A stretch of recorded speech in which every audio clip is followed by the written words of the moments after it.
श्री स्वामी समर्थ. स्वामी महाराज तुमच्या सर्व चांगल्या इच्छा पूर्ण करो ही स्वामींच्या चरणी प्रार्थना करते आणि आजच्या या नवीन व्हिडिओला सुरुवात करते. आज आपण जाणून घेणार आहोत एक अत्यंत गूढ, पवित्र आणि शक्तिशाली दिवस, तो म्हणजे मौनी अमावस्या. येत्या 18 जानेवारी 2026 वार रविवार या दिवशी आलेली आहे मौनी अमावस्या. ही केवळ अमावस्या नाही तर वर्षातील पहिली अमावस्या आहे, जी आपल्या कर्मांवर, आपल्या पितृदोषावर, नशिबावर आणि भविष्यातील प्रगतीवर खोल परिणाम करते.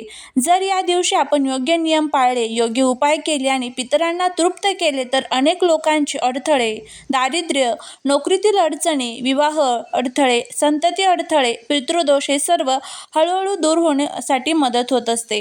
हा व्हिडिओ पूर्ण शेवटपर्यंत पहा. एक अतिशय प्रभावी असा उपाय आजच्या व्हिडिओत मी तुमच्यासोबत शेअर करणार आहे. ते म्हणजे उंबरठ्यावरती आपल्याला ही एक वस्तू जी आहे तर ती ठेवायची आहे.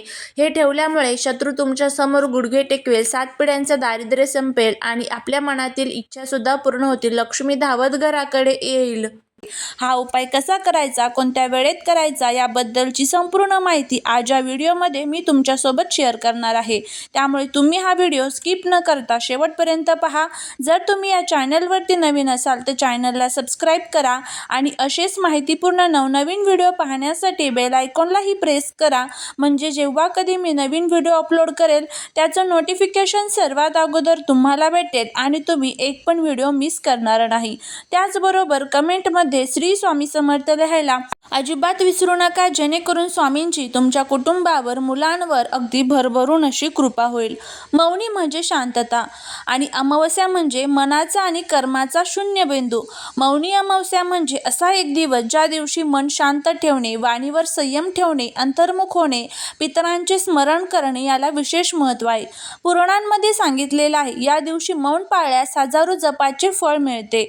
मित्रांनो, वर्षाची पहिली ही अमावस्या म्हणजे संपूर्ण वर्षाचा पाया असतो.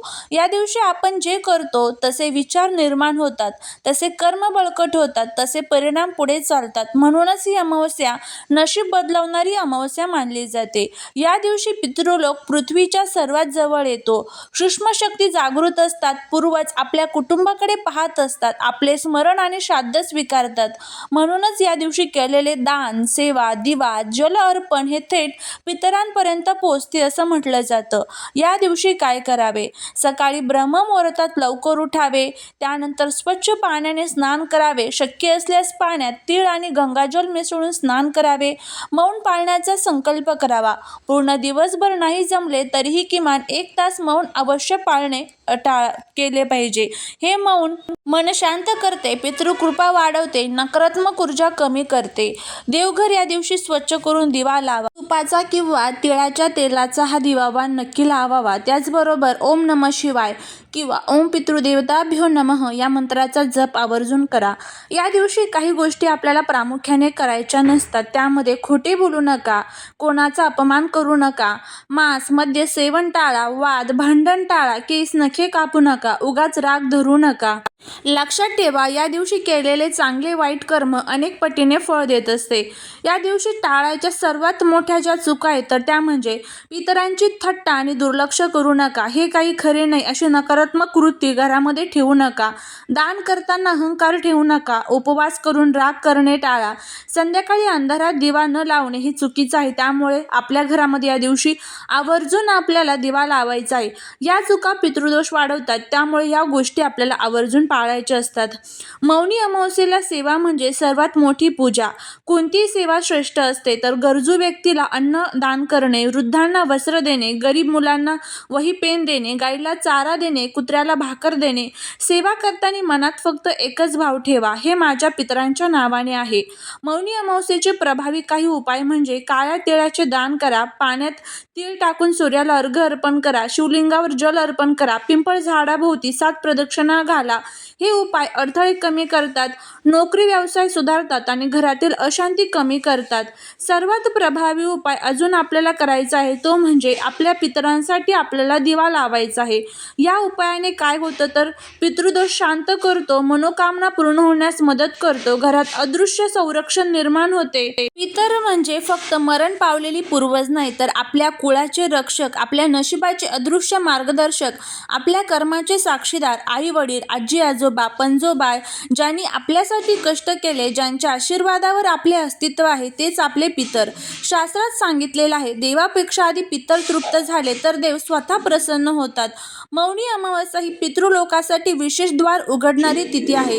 या दिवशी पितर पृथ्वीच्या सर्वात जवळ येतात, आपल्या वंशजांकडे पाहतात, आपली आठवण ठेवली जाते का ते बघतात, आपल्या दुर्दैवाचे कारण शोधतात। जर या दिवशी पितरांचे स्मरण झाले, त्यांना प्रकाश दिवा अर्पण केला, त्यांच्या नावाने सेवा केली तर ते मनापासून तृप्त होतात। खूप लोक म्हणतात मी खूप कष्ट करतो पण यश मिळत नाही, या मागे अनेकदा पितृदोष असतो। पितृदोषाचे सामान्य लक्षण म्हणजे नोकरीत अडथळे, पैसा येऊन लगेच खर्च होणे, घरात कायम वाद, संतती अडचणी, लग्न जमत नाहीये, वारंवार अपयश येतंय, मानसिक अस्थिरता आहे, हे सर्व पितरांचे संकेत असतात। आम्हाला स्मरा, आम्हाला तृप्त करा असे आपल्याला पितर संकेत देत असतात। पितर सूक्ष्म लोकात असतात, त्यांना अन्न पाणी नाही तर प्रकाश हवा असतो, ऊर्जा हवी असते, स्मरण हवे असते। दिवा म्हणजे प्रकाश, उष्णता आणि चेतना, जीवनशक्ती। जेव्हा आपण दिवा लावतो तो प्रकाश पितृलोकात पोहोचतो, त्यांना शांतता मिळते, त्यांची अतृप्त इच्छा पूर्ण होते। म्हणूनच दिवा हा पितरांचे अन्न मानला जातो। पितर तृप्त होण्यासाठी मोठे श्राद्ध लागत नाही तर भावना शुद्ध असली पाहिजे। मनापासून स्मरण, नाव घेऊन प्रार्थना करून दिवा आणि सेवा केली, अहंकार नसलेले दान केले तर पितर तृप्त होतात आणि नशीब जागृत होते। पितर जर तृप्त झाले तर अडलेली कामे मार्गी लागतात, अचानक मदत मिळते, योग्य लोक भेटतात, वाईट योग दूर होतात, घरात शांतता येते, मनोकामना हळूहळू पूर्ण होतात। पितर कधी थेट देत नाहीत पण मार्ग तयार करून देतात। त्यामुळे तुम्हाला हा उपाय जो आहे तर तो करायचा आहे। तर यासाठी तुम्हाला काय करायचं आहे तर सर्वात प्रथम उद्या सकाळी लवकर उठायचं, अंघोळीच्या पाण्यामध्ये काळे तीळ टाकून त्यानंतर अंघोळ करायची। त्यानंतर आपल्याला एक तांब्या घ्यायचा आहे, त्यामध्ये तुम्हाला शुद्ध पिण्याचं पाणी जे असतं तर ते भरायचं। हे पाणी डायरेक्टली नळाचं घ्यायचं नाहीये तर आपला माठ असतो किंवा हंडा असतो त्यामध्ये आपण पाणी भरून ठेवलेलं असतं तर त्यातलं पाणी घ्यायचं आहे, कारण त्या ठिकाणी आपल्या पितरांची स्थान असते। त्यानंतर त्या पाण्यामध्ये तुम्हाला हळद, त्याचबरोबर गोमूत्र आणि थोडंसं खडेमीठ टाकायचं आहे। हे पाणी तुमच्या उंबरठ्याच्या बाहेर तुम्हाला शिंपडायचं आहे। एक स्वच्छ कपडा घ्यायचा, त्यानंतर ते पाणी जे आहे तर ते व्यवस्थित साफ करून घ्यायचं आहे। या पाण्यामुळे जी काही नकारात्मकता आहे तर ती नष्ट होण्यासाठी मदत होत असते। त्यानंतर आपल्याला थोडीशी हळद घ्यायची आहे, हळदीचं लेपन जे आहे तर ते आपल्याला आपल्या उंबरठ्यावरती द्यायचं आहे। हळदीचं लेपन कसं द्यायचं सर्वांनाच माहीत आहे। आता एक ताट घ्यायचं आहे, त्या ताटामध्ये तुम्हाला एक विड्याचं पान ठेवायचं आहे, एक सुपारी ठेवायची आहे, एक तुम्हाला तुपाचा दिवा जो असतो तर तो तयार करून घ्यायचा आहे। त्या तुपाच्या दिव्यामध्ये थोडीशी हळद, एक लवंग आणि एक वेलची तुम्हाला घालायची आहे। उंबरठ्यावरती जाऊन त्यानंतर सर्वात प्रथम हळदी कुंकवाच्या साहाय्याने त्या उंबरठ्यावरती अष्टलक्ष्मीचे प्रतीक तुम्हाला 8 जे असतात तर ते काढून घ्यायचे आहे आणि त्यानंतर आपल्याला त्या अष्टलक्ष्मीचं पूजन करून घ्यायचं आहे। आणि प्रतीक कसे काढायचं तर फक्त तुम्हाला अष्टलक्ष्मीचं स्मरण करत करत 8 जे टिंब आहे तर ते तुम्हाला द्यायचे किंवा 8 रेषा जरी ओढल्या तरीही चालतील।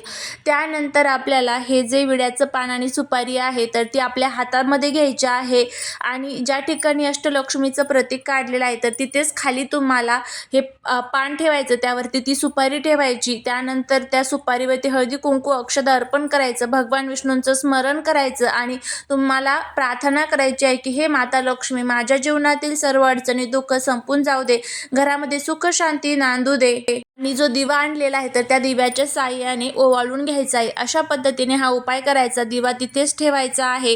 दिवा शांत झाला की त्यानंतर दिवा घरामध्ये घ्यायचा, जे साहित्य आपण ठेवलेलं होतं सुपारी आणि विड्याचं पान तर ते तुम्हाला निर्माल्यामध्ये टाकून द्यायचं आहे। अशा पद्धतीने हा उपाय करायचा आहे। नक्की करून बघा, तुम्हाला याचा फायदा होईल। श्री स्वामी समर्थ।